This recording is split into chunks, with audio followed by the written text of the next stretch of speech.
Hello ladies and gentlemen, here we are again, and we're with the fourth episode of our ongoing series of dispatches from the Sumatra expedition. I'd like to say that I have the expedition members on with some weird satellite link up out in the jungle. But as you can see in the background, there's Richard Freeman. Wave to the boys and girls, Richard. And he's waving. And over there on the other sofa, because you can't see him because I haven't got the camera rigged up to get to him yet, is Cqarl Marshall. And they are going to walk us through some of the exciting things that happened on the recent CFZ expedition to Sumatra, looking for the fabled Orang Pendek. But first, here's Geordie. Here we are at the first location in Sumatra. Some of the equipment I will be taking with me, such as the drone, the night scopes and the trail cameras here, dissecting kit, magnifying glass, a runner tripod, my SLR digital camera and the GoPro. This is just a small selection of what we'll be taking in the jungle today and for the rest of the trip. Richard, could you please explain the differences in morphology and behaviour between the Orang Cqarl and the Orang Pendek? Well, the Orang Pendek is much bigger and more robust. It's 3.5 to 5 feet tall. It's immensely muscular. It's covered with long hair. It can be reddish, black. Mostly the reports are often that it's grey. Its footprints are very different. They have a splayed hallux or big toe out to the side.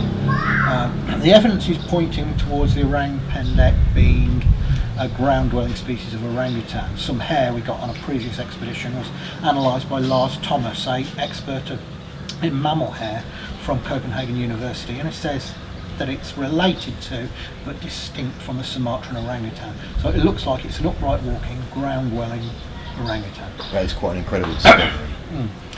The Orang Cqarl is something different. It's much smaller, it's about 3.5 feet tall, much more slender. It hasn't got the muscular bulk of the Orang Pendek. It's not as hairy. It has a long mane of hair hanging from its head, but its body is often said to be naked. It sometimes is seen in groups, in small tribes, whereas the Orang Pendek is solitary. And it seems to hunt with bamboo spears. And Sahar, our guide, his father, back in 1981 in a remote part of what is now Karinchi Sablat National Park, saw his friend speared to death by a group of Orang Cqarl after he killed one of them with a parang. So the Orang Cqarl is much more human-like, and the best bet, I think, is that it's something very closely related to Homo floresiensis from the island of Flores, which we know is related closely to Homo habilis. So it is a relic hominin, whereas Orang Pendek is a great ape, a pongid. Clearly different. Totally different. But the weird thing is, the two, in the minds of people, sometimes become all mixed up, particularly people that don't live close to where the sightings are. Sightings of two small man-like creatures get mixed together. I suppose the names Orang Pendek and Orang Cqarl, both essentially meaning small person or tiny person, is making it more confusing. Orang Pendek means small man, Orang Cqarl means tiny man. Deep in the jungle, Dally and the porters are watching monkeys up in the tree in the canopies above them.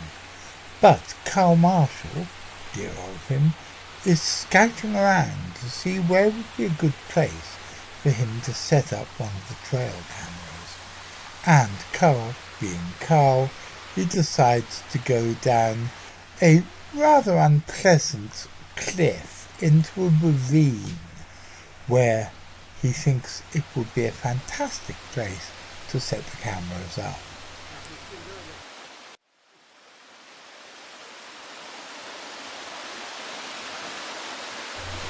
So Cqarl, why did you choose that particular tree? What's special about that location?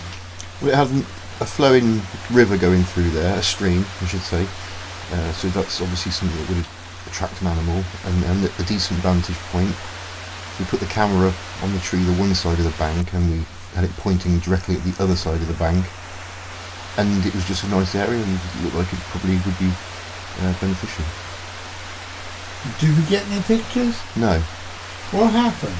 It was one of the cameras that malfunctioned, and it didn't give us anything at all. Trail cameras are not very reliable, are they? Because some years ago, Glenn Vaudrey did a big fundraising thing and bought us 4 very expensive ones. Can't remember the name of the company, but they were, high quality ones. And they only lasted about 6 or 7 months before they packed out. Yeah. One of the cameras actually, it sort of fried. The camera wouldn't work when we put new batteries in it, and we tested the batteries that were in it, and they were drained as well. They were all brand new batteries when we put it in. It was a brand new camera. That was kind of strange. That is very weird. At last, the trail camera prices are going down, and we can begin to treat them as disposables, or things that it doesn't matter so much if they pack up. About £20-24. Yeah, because when we had it, they were Bushmills, the ones Greg got, Glenn got.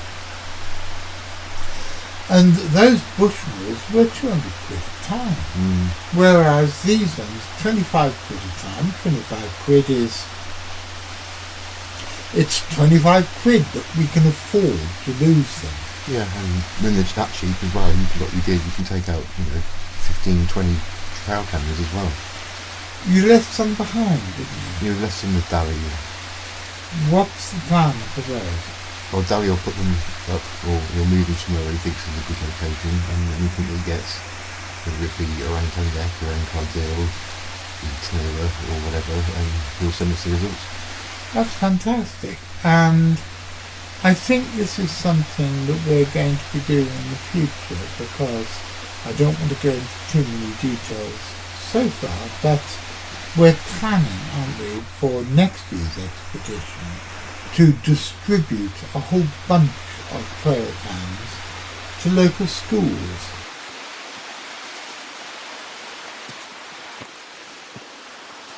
No problem. I'm just going to set the GPS so we can find this again.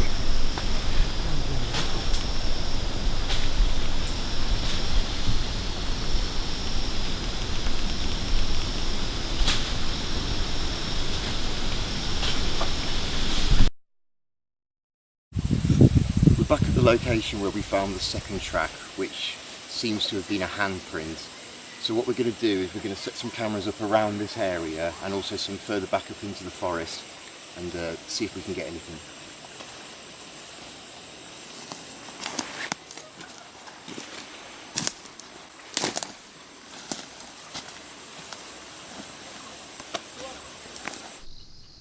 Heard a very strange call this morning coming from the same location where we found the track.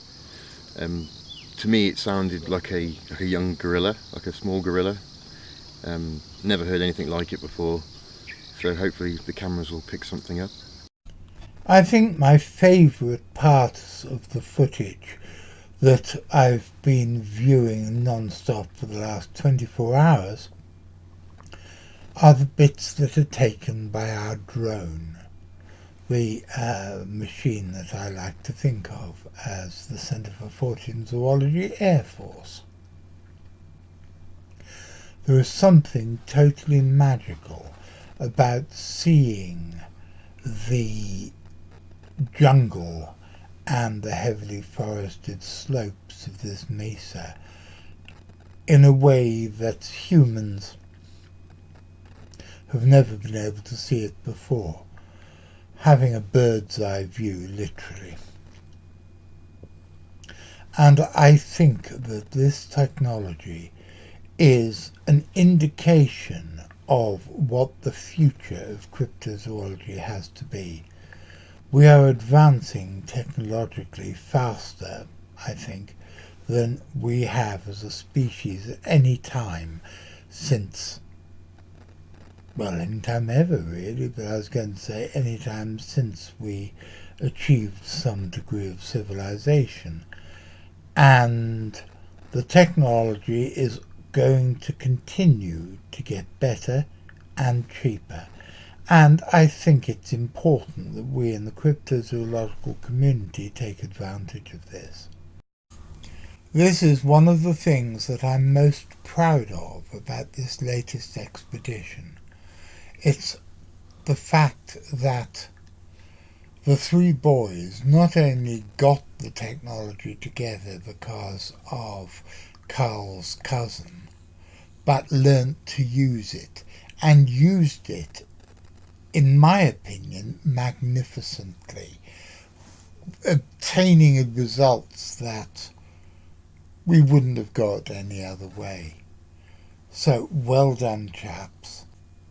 Thank you very much to Carl's cousin, David Eyre, for having financed this expedition.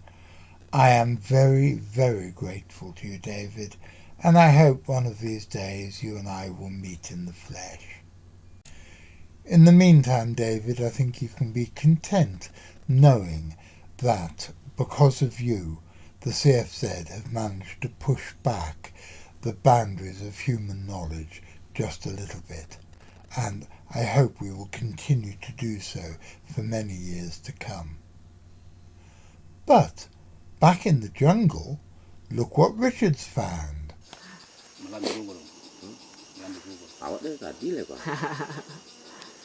Derry tells me these are Cqarl grave markers here in the jungle, and some of them may be 1,000 to 2,000 years old. I thought they were just rocks. I had no idea that these were grave markers.